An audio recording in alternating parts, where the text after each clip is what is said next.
Hola, soy Redo Gonzairi y voy a explicar el renacimiento de la gasolina con sistemas de inyección directa. En los motores de explosión de gasolina, la relación entre el aire y el combustible, también llamado factor lambda, es un aspecto determinado en función del motor. La mezcla estequiométrica produce una combustión ideal, en la que los hidrocarburos del combustible y el oxígeno de aire reaccionan completamente y producen el calor que permite el movimiento del motor, así como el CO y el H2O. Esta mezcla está formada por 1,7 partes de aire por cada parte de gasolina. El factor lambda es igual a 1. La mezcla se considera rica cuando hay entre 10 y 14 partes de aire por cada parte de gasolina. La potencia del motor aumenta, aunque también aunque también el consumo de combustible y las emisiones del CO, hidrocarburos, sin quemar. El factor lambda es inferior a 1. La mezcla se considera pobre cuando hay entre 15 y 17 partes de aire por cada parte de gasolina. El consumo de combustible desciende, aunque también la potencia del motor a plena carga. El nitrógeno del combustible reacciona debido al exceso de temperatura de combustión y se generan los óxidos de nitrógeno, los NOx. El factor lambda es superior a 1. El dispositivo utilizado para la dosificación de la mezcla aire-combustible desde los primeros años del automóvil hasta finales de los 80 fue el carburador. Su funcionamiento se basa en la pulverización del combustible que se produce en el efecto Venturi, por el efecto Venturi en un estrechamiento del conducto de admisión. La llegada del combustible al difusor se produce a través de un paso calibrado, procedente de una cuba. El carburador evolucionó para adaptar convenientemente la dosificación de la mezcla de combustible a las necesidades de las diferentes fases de funcionamiento del motor. Es decir, en cualquier rango de revoluciones durante el funcionamiento, al ralentí, al aumentar la solicitud de potencia, en retención, durante la puesta en marcha en frío, etcétera. A pesar de las mejoras que se realizaron en este dispositivo, la escasa precisión de la dosificación de combustible y en consecuencia el exceso de gases nocivos producidos en cada combustión eh, hicieron que el carburador fuera cayendo en desuso en favor de la inyección. Las primeras inyecciones mecánicas de gasolina, como el sistema Kugel-Fischer, se diseñó similar a la bomba diésel. Eh, Se comenzaron a utilizar en los años 70 en modelos de altas prestaciones. En aquella época se presentó el que fue el sistema de inyección mecánica más usado durante muchos años, el K-Getronic, eh, en el que un dosificador plato sonda proporcionaba un caudal de combustible a los inyectores que podía variar en función del desplazamiento provocado por la corriente de aire de entrada al motor en las distintas condiciones de funcionamiento. La evolución del sistema, el KE Getronic, apareció junto con la aplicación masiva de la electrónica del automóvil. Como principal novedad, el dosificador distribuidor incorpora un regulador de presión de combustible. accionado por una unidad de control en función de la información recibida por los sensores de temperatura y posición de mariposa, y por primera vez de un sensor de oxígeno o sonda lambda.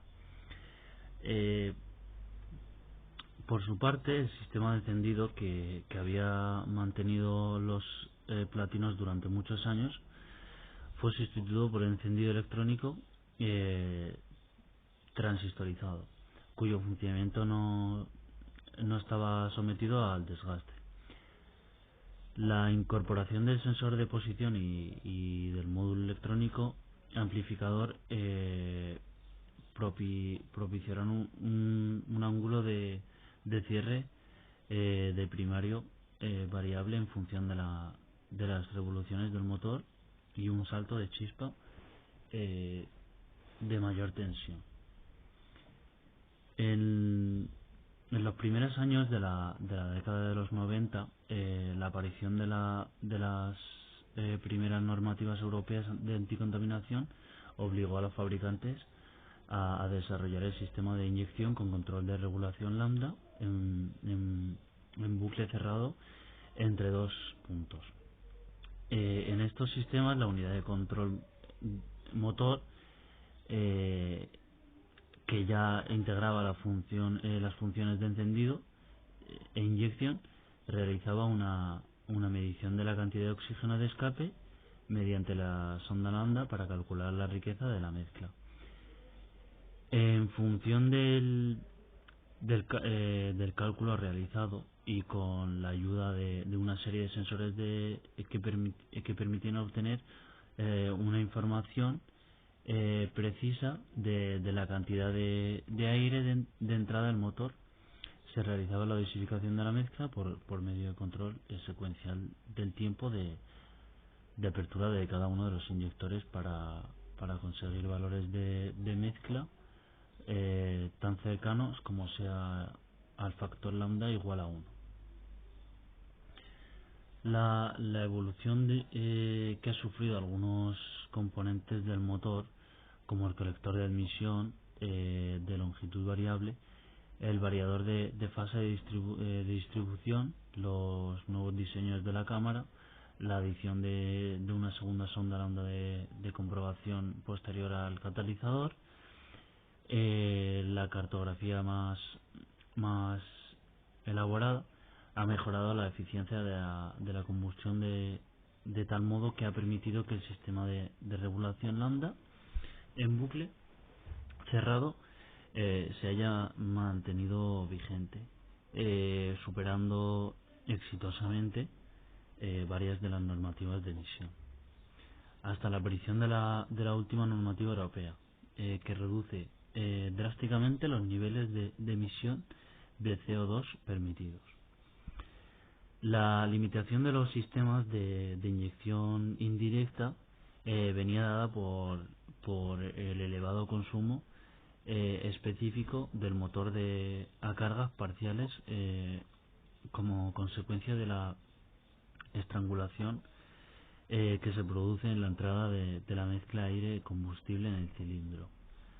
Dado que el único camino posible para superar la normativa de emisión de CO2 pasaba por reducir el consumo de combustible, se hizo necesario aprovechar los conocimientos obtenidos en los motores diésel de las últimas generaciones para desarrollar la técnica de inyección directa de gasolina en la cámara.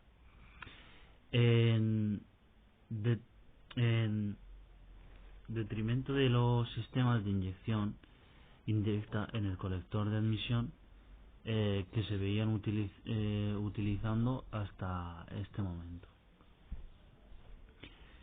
En el sistema de inyección directa, la gasolina de combustible está diseñada de tal modo que la inyección se produce muy cerca a la bujía, generando una turbulencia cilíndrica que permite la combustión completa, aunque se produzca en condiciones de exceso de aire. Debido a elevadas condiciones de presión en la que se produce la inyección directa en la cámara de combustión, el sistema utiliza una bomba eléctrica de baja presión regulada por la unidad de control motor y de una bomba de alta, cuyos valores de salida hacia el common rail del rail común depende de la modulación realizada en la electroválvula de presión, eh, pudiendo oscilar entre los 30 y los 130 bares. Catalizador acumulador de NOx. Para la medición de la mezcla de combustible, el sistema necesita de un sensor de oxígeno lambda, línea de banda ancha, debido a los elevados valores de pobreza que puede darse en determinadas condiciones de función del motor, en la que la mezcla puede ser estratificada llegando a lambda igual 3. Los óxidos de nitrógeno nítricos, de escape, que se producen debido a la elevación temperatura de combustible, son reducidos hasta niveles que permiten superar la normativa legal, en parte por la acción del sistema de reducción EGR, pero sobre todo por la transformación que realiza el catalizador acumulador de NOx que incorpora. El sistema de inyección directa ha vuelto a poner en valor las virtudes tradicionales de los motores de gasolina frente a los diésel, con la mayor suavidad de funcionamiento, un nivel sonoro menor y de mayor calidad, y una superior capacidad para alcanzar altos regímenes de giro, aunque para mantener la potencia de sus antecesores de inyección indirecta, sin comprometer los requisitos de eficiencia del consumo y emisiones de CO2. Se haya hecho imprescindible la disminución de la cilindrada y la utilización del turbocompresor, inaugurando una tendencia tecnológica actualmente en alza, denominada popularmente como DOE-C-Sync. Ante esta perspectiva, todo parece apuntar que la comercialización de vehículos impulsados por inyección directa de gasolina seguirá ganando cuota de mercado frente a los diésel, hasta que la normativa restrinja el uso de los automóviles propulsados por combustibles fósiles a lugares alejados de los núcleos urbanos, donde se podrá utilizar el vehículo, a no ser que distinga de un sistema con función de propulsión híbrida eléctrica ocasional.